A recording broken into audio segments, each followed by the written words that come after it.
মুসলিম শরীফের হাদিস 6082 নম্বর হাদিস।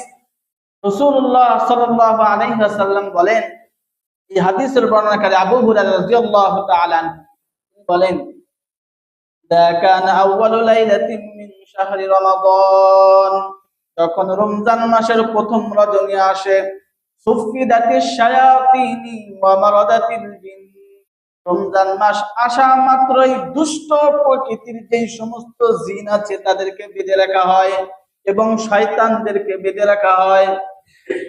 আমারাদাতিল জিন্নি ওয়া গুল্লিকাত আবওয়াবুন নার, এবং জাহান্নামের দরজাগুলোকে বন্ধ করে দেওয়া হয়। ফালাম ইফতাহ মিনহা বাব, এই জাহান্নামের দরজা বন্ধ করার পরে রমজান মাসে আর ওই জাহান্নামের দরজা খোলা হয় না।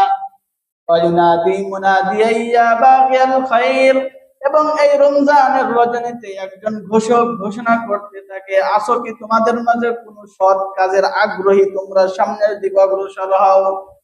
ওয়া বাগিয়াল খায়র আকবিল ওয়া বাগিয়াশ শাররি আকসির, এবং তোমাদের মাঝে আছে কি এমন কোন ব্যক্তি যারা খারাপ কাজ করবে, গুনাহের কাজ করার জন্য আগ্রহ প্রকাশ করে, আগ্রহ তাদের ভিতরে আছে গুনাহের কাজ করবে, এমন ব্যক্তি তোমরা যারা আছো পিছনের দিকে তোমরা ভিটু দাও, সামনের দিকে তোমরা আগায়ও না।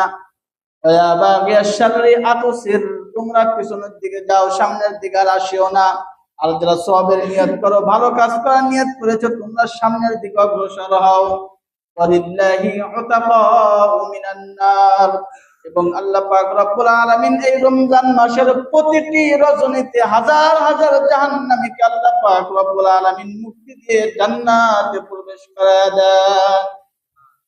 ওয়াযালিকা কুল্লা লাইলাতিন, শুধু এক রাত না, পুরো রমজান মাসের প্রতিটি রাতে হাজার হাজার জাহান্নামীকে আল্লাহ পাক রব্বুল আলামিন মুক্তি দিয়ে জান্নাতে প্রবেশ করায়।